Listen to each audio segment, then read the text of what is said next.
day to all podcast enthusiasts, the World Wide Web and social networking gurus. I'm Lawrence of the Lawrence Perspective from LM Media.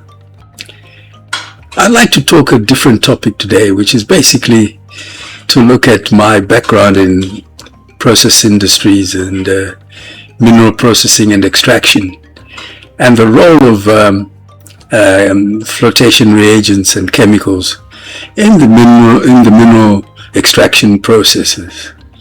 I have various handbooks which I rely on, and these handbooks basically give a basic description of what chemicals do we need to use. There's physical and chemical extraction methods for removing minerals from hard rock, and flotation is one processing method that is common because a lot of the minerals are found in the sulfide format, and sulfides tend to float very easily by the addition of particular chemicals and various interactive conditions, particle size being one of them, and liberation of that mineral at that particular size. So I'd say successful flotation depends on the interaction between reagents, mineral surfaces, the pulp chemistry of the mix, the operating conditions, and so on. So all those things come to the fore and generate a decent flotation experience, and the extraction recoveries can be quite high. Now, one would normally do tests in the laboratory to get indicative recoveries of the minerals when applied to particular reagents. And once that once that combination of reagents has been established as the optimum, then those are taken into either a pilot plant scheme, or to the next sort of level of size and capacity. So every successful flotation circuit depends on selecting and balancing what are known as collectors, frothers, activators, depressants, modifiers, and dispersants and flocculants. All these are different chemicals with a specific mode of operation, with a specific duty, and these chemicals, they interact continuously with the dissolved ions released from the ore. Ore mineralogy and control reagent performance, one of the strongest conclusions is that the same mineral may float differently depending on the ore in which it occurs. So, for example, chalcopyrite in a porphyry copper floats quite easily. Chalcopyrite in a massive sulfide may require a different collector. Pyrrhotite and other iron sulfides can reduce flotation performance by inhibiting the flotation of the desired minerals. So that's why reagent schemes can't be copied from one mine to another, from one project to another. Surface chemistry alone is not enough. And obviously the plant metallurgy depends on mineral association, oxidation, dissolved salts if there are any, the water chemistry, whether water is hard or soft, the grinding conditions, what size particle you need to grind to, the reagent interactions, which inhibit and which hinder or which promote the flotation experience. So the plant scale testing is quite vital to this whole thing.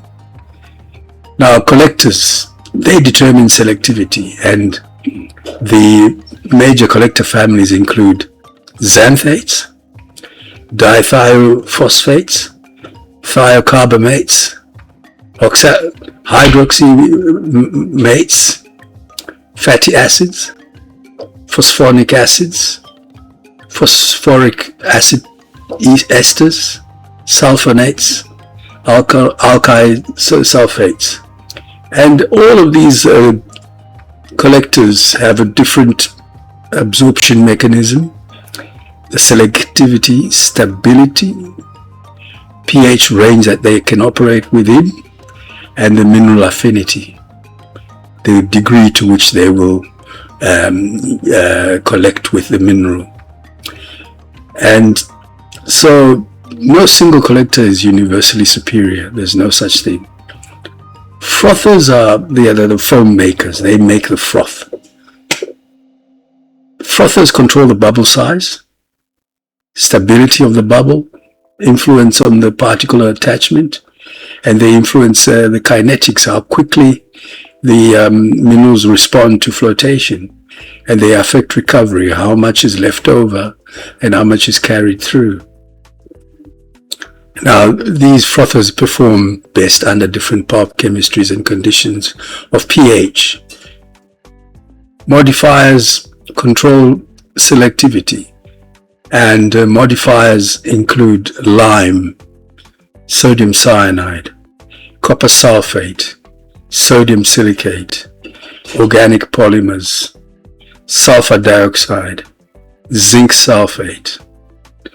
And what these reagents do is they activate the minerals, get the minerals going. They depress any unwanted minerals. They regulate the pH, and they alter the absorption behavior. And their correct use determines whether flotation becomes selective or non-selective. And then there's the issue of pulp chemistry, which governs flotation. And one of these things is that the factors that affect pulp chemistry are pH, dissolved oxygen, oxygen potential, metal ions, ion strength, and soluble salts. And these factors affect how collectors absorb and how minerals respond to that adsorption.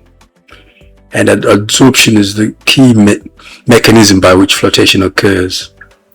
And that's basically adsorption depends on collector chemistry, mineral surface conditions, oxidation, electrochemical environment, and competing ions. And bubble particle attachment determines recovery. So flotation is essentially the creation of a bubble upon which minerals are attached. And so recovery essentially depends on particle size, hydrophobicity, bubble size, collision probability, attachment deficiency, and detachment resistance. The whole process, therefore, is a balance between chemistry and the hydrodynamics. And every ore is different and requires its own reagent scheme. The strongest practical conclusion is that there's no universal flotation recipe.